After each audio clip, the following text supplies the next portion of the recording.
কতদিন রিচার্জ না করলে সিম চালু থাকবে? নতুন নিয়ম চালু করলো জিও এবং এয়ারটেল। আজকে ভিডিওটির মধ্যে দিয়ে আপনাদের সেই তথ্যটাই জানানোর চেষ্টা করব। ভিডিওটিকে স্কিপ না করে প্রথম থেকে শেষ পর্যন্ত মনোযোগ সহকারে দেখতে থাকুন। চ্যানেলে প্রথমবার হলে সাবস্ক্রাইব করে পাশের বেল আইকনটিকে বাজিয়ে রাখুন এরকমই গুরুত্বপূর্ণ হেল্পফুল আপডেটগুলো সবার প্রথমে দেখবার জন্য। তো চলুন ভিডিওটিকে শুরু করা যাক। আজকের দিনে দাঁড়িয়ে প্রত্যেকের মোবাইলে একটা না একটা জিও বা এয়ারটেলের প্রিপেড সিম থাকে, কিন্তু ব্যস্ততার মাঝে আমরা অনেক সময় রিচার্জ করতে ভুলে যাই। ভাবি হয়তো 2-4 দিন রিচার্জ না করলে কোনো সমস্যা হবে না, কিন্তু আপনি কি জানেন কতদিন পর্যন্ত আপনার সিম রিচার্জ ছাড়া চালু থাকবে? হ্যাঁ, এই বিষয়ে নতুন নিয়ম চালু করেছে জিও এবং এয়ারটেল। জিওর নতুন নিয়মে কি বলা হয়েছে জানা যাচ্ছে, যদি আপনার জিও সিমের প্ল্যানের মেয়াদ শেষ হওয়ার পর রিচার্জ না করা হয় তাহলে প্রথম 7 দিন পর আপনার আউটগোয়িং কল বন্ধ হয়ে যাবে। তবে হ্যাঁ, চিন্তা করার কোনো কারণ নেই, ইনকামিং কল পরিষেবা 90 দিন পর্যন্ত সচল থাকবে। তবে জিও এখন অনেক বেশি কঠোর নিয়ম চালু করেছে।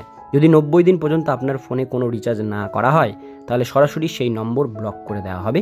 আর জিও নিয়মিত SMS পাঠিয়ে আগাম সতর্ক করে দিচ্ছে যাতে গ্রাহকরা সময় মতো রিচার্জ করে নেয়। এয়ারটেলের নয়া নিয়মে কি বলা হয়েছে? এয়ারটেল তাদের গ্রাহকদের জন্য এবার আলাদা কিছু নিয়ম নিয়ে এসেছে। হ্যাঁ, রিচার্জ শেষ হওয়ার পর প্রায় 15 দিন পর্যন্ত এবার আউটগোয়িং কল চালু থাকবে। তবে হ্যাঁ, ইনকামিং কল আসবে প্রায় 60 থেকে 90 দিন পর্যন্ত, যা নির্ভর করবে আপনার ব্যবহারের উপর। কিন্তু জানা যাচ্ছে যদি দীর্ঘদিন রিচার্জ না করেন তাহলে 7 দিনের মধ্যেই এয়ারটেল আপনার নম্বরটিকে ব্লক করে দিতে পারে। আর এয়ারটেল এখনও নিয়মিত SMS করে গ্রাহকদের সতর্ক করে দিচ্ছে যাতে কেউ রিচার্জ না করলে সিম বন্ধের ঝুঁকিতে না পড়ে। কেন এই পরিবর্তন? আসলে telecom regulatory authority of India কড়া নির্দেশ দিয়েছে, যার জেরে মোবাইল অপারেটররা নিষ্ক্রিয়ভাবে ফেলে রাখা সিম দ্রুত বন্ধ করতে চাইছে। আর এও আবহে অব্যাহত সিমের সংখ্যা কমানো হচ্ছে এবং নেটওয়ার্কের গুণগত মানকে আরও বাড়িয়ে তোলা হচ্ছে। আর এই কারণেই জিও বা এয়ারটেল সংস্থা চাইছে 90 দিনের মধ্যে অন্তত যেন একবার রিচার্জ করা হয়। সুতরাং ভবিষ্যতে বিপদ এড়াতে আগেভাগে রিচার্জ করুন এবং মাঝে মাঝে সিম ব্যবহার করুন।